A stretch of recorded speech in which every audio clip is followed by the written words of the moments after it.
Hey volunteers, it's Gabby. I'm going to tell you a little bit about the first area of the haunted house.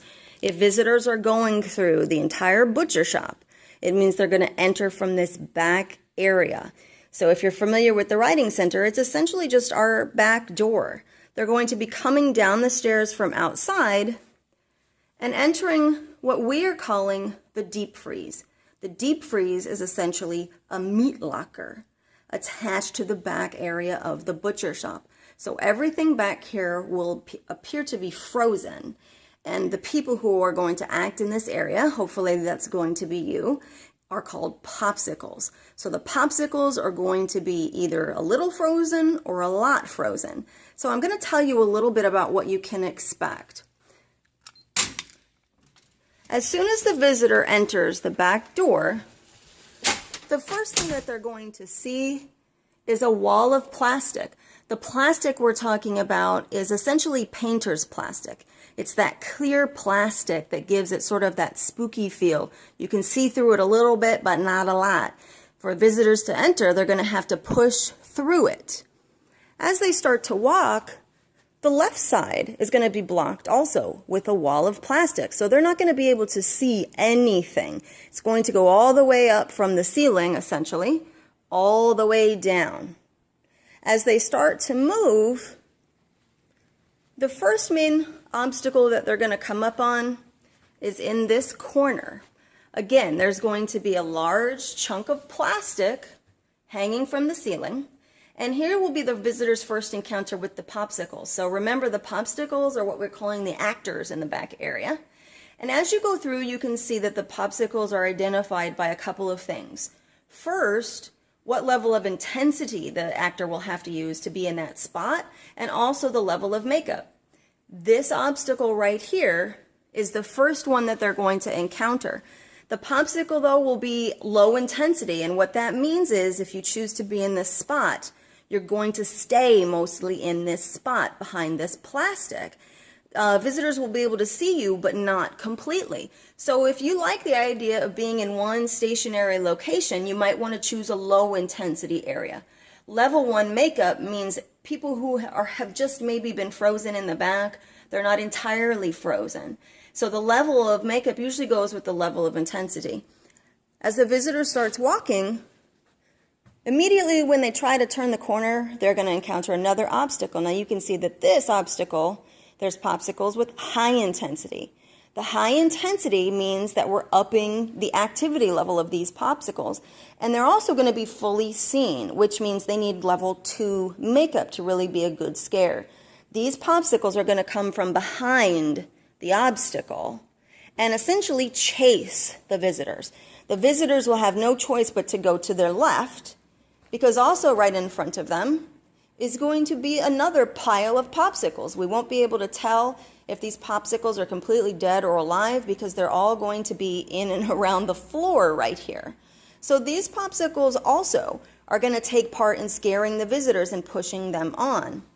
When the visitors get to the end of this row, they're going to encounter a really cool obstacle that we're calling our meat freezer. Someone is essentially going to be in this large box and pop out the entire night at visitors. That's why we're calling this medium intensity. It means you're going to be squatting down a lot, pushing up through the box. There's a lot of activity here. And as goes along with the other ones, you obviously need level 3 makeup because you're in a meat freezer and you're supposed to be completely frozen. As they turn, they're going to re-encounter the popsicles on their right that they thought they just left behind. And the popsicles are again going to chase them around the corner. When they do, they're going to come upon one of our bigger obstacles. This is right in the center of the writing center, if you're familiar with the back area. And this obstacle is going to be super, super high, stacked with boxes. And the cool part with this one is that the popsicles are going to be high intensity, but they're all going to be underneath the table. So the table will be covered in plastic. Popsicles will pop out right here. So this again is high intensity, because if you're a popsicle in this area, you're going to be underneath the table. So you're going to be crawling at people all night. You're going to be on the floor. It's super high intensity. So we need a lot of popsicles who really want to be active and scare people coming out from under the table. Over here, as the visitors start to try to get around, there's going to be a wall of plastic on their right. So again, their vision will now be blocked from all the way up here down. So they'll have no choice, essentially, just to keep going to the end of the row. As you can see, the last obstacle actually curves around because everyone is under the table, which means they're going to be scared again from the ground as people push them back this way. It's going to be a pretty tight fit here, and they're going to have to turn this corner.